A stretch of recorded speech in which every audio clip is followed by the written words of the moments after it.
lovers! Welcome back once again to the new episode of Planted Love.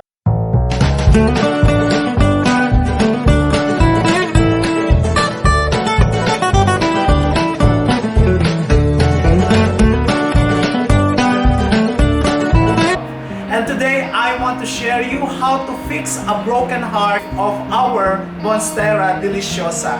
I will show you now how to fix this broken heart leaf. Because this Monstera Deliciosa, when I bought this, the leaf is damaged.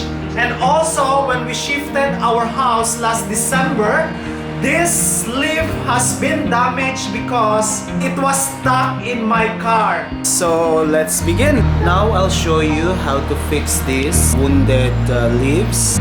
Most of us plant lovers, we are looking the beauty of our plants on its leaves or how it grows healthy, perfect.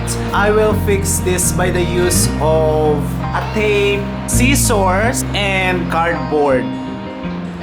So now we will put a support at the back of this by putting this one to support. It's like a brace.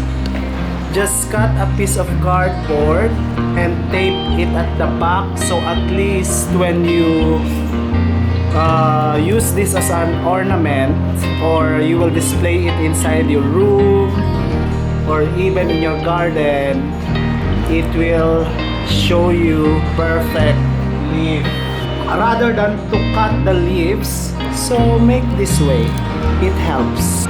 And later you will see. It's like nothing happened with your plants.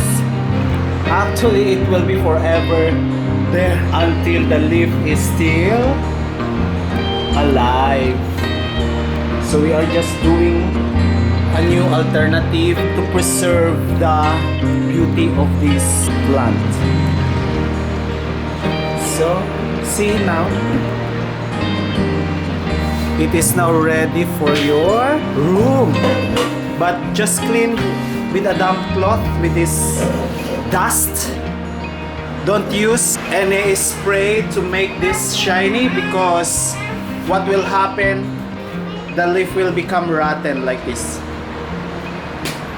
That's a very short video for today and I hope you like it, and we appreciate if you can share this video to help other plant lovers. Thank you for watching, plant lovers, and happy planting!